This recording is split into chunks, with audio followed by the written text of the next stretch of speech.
Olá, a paz do Senhor, querido irmão, a paz do Senhor, querida irmã. Trago-vos uma mensagem de fé, ânimo, vigor e esperança para este momento, que traz como tema não abandone o barco. Tem como texto base Lucas, capítulo 8, versículo 22, nos fala o seguinte: E aconteceu que, num daqueles dias, entrou em um barco com seus discípulos e disse-lhes: Passemos para o outro lado do lago, e partiram. Versículo 23, e navegando eles, adormeceu Jesus. E sobreveio uma tempestade de vento no lago, e enchiam-se de água, estando em perigo. Versículo 24. E chegando-se a ele, o despertaram, dizendo: Mestre, mestre, perecemos. E ele, levantando-se, repreendeu o vento e a fúria da água, e cessaram, e fez-se bonança.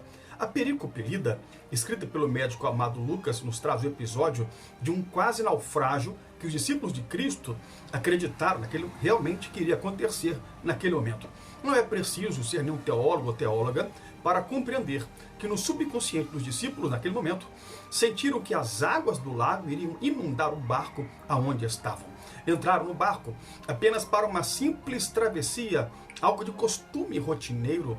O Jesus histórico, como homem, sentiu exaustão, cansaço, fadiga e acabou dormindo em algum canto do barco. A viagem seguia tranquilamente, até que de repente algo inesperado acontece. Um vento forte começa a soprar. Talvez alguém tenha dito, é apenas um vento, isto é comum. Todavia o vento começa a tornar-se mais forte, vai ficando cada vez mais forte, e aí os discípulos se desesperam. E no momento do desespero, esqueceram dos ensinos de Jesus sobre o seu poder e autoridade.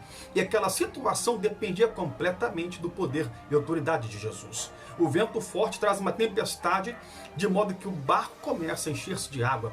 O medo, até então simples mecanismo de defesa do ser humano, transforma-se em pavor diante daquela situação.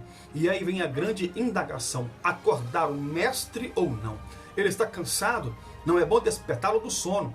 Passou o dia anunciando a boa nova, deixa-no descansar. Talvez algum discípulo tenha dito assim. Talvez essa situação tenha demorado alguns minutos enquanto tramavam uma solução humana para resolver aquela situação.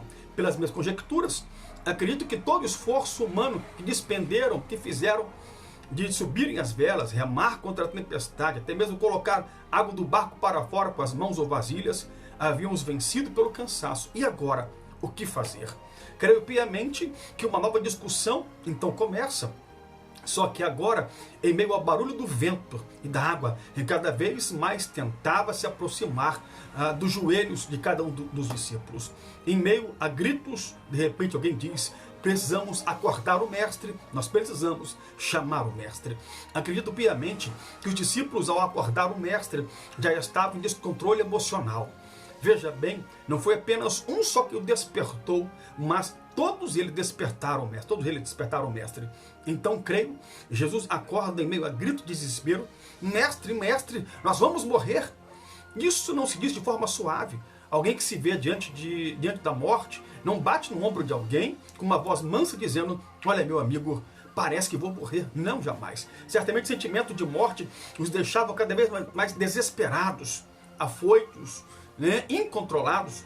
Jesus então se levanta em silêncio, segurando-se em meio ao vai e vem do barco, chega, acredito, vagarosamente até a proa e ordena ao vento e à tempestade para se acalmarem, e assim foi feito.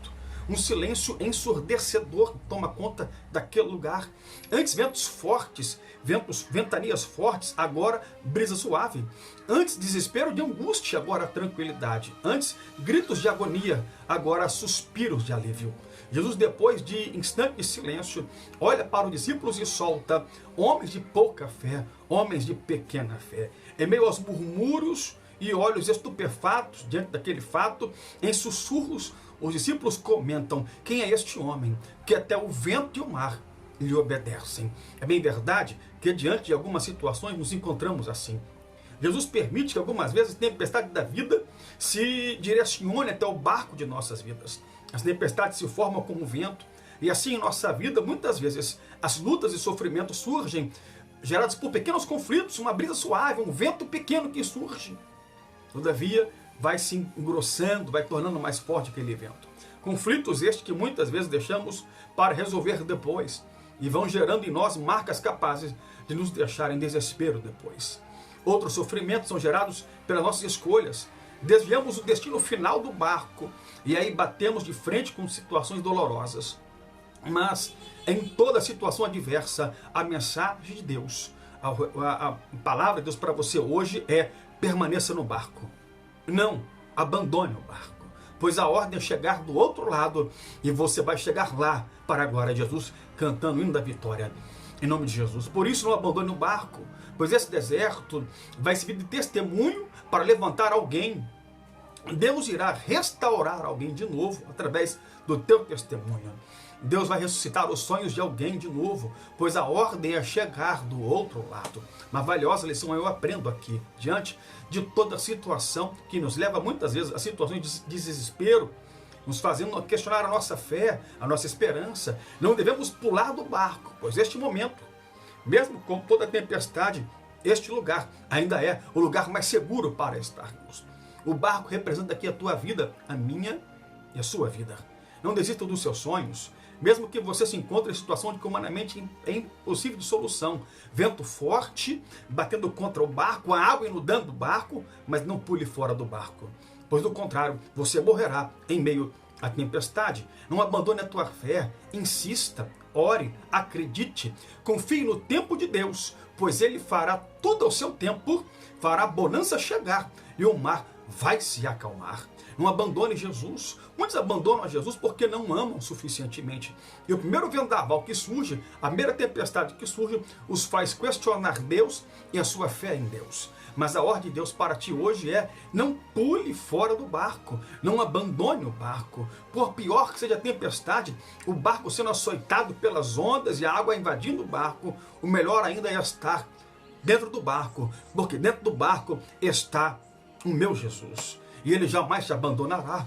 Ainda que você seja infiel, Ele permanece fiel, porque não pode negar-se a si mesmo. Pior que seja a tempestade, o melhor lugar é estar dentro do barco, volto a dizer. Este barco é o lugar da tua vitória. É onde o meu Deus irá te exaltar. Por isso, você não deve pular para fora do barco, pois neste dia, Jesus manda te dizer: não abandone o barco. No momento em que a tempestade cessar, eu vou te exaltar. É quando a tempestade cessa que a exaltação de Deus vem. E a tempestade cessa agora, para a glória de Jesus. Tem exaltação de Deus para você. Tem um dia abençoado em Cristo Jesus. Não pule fora do barco. Deus é com você.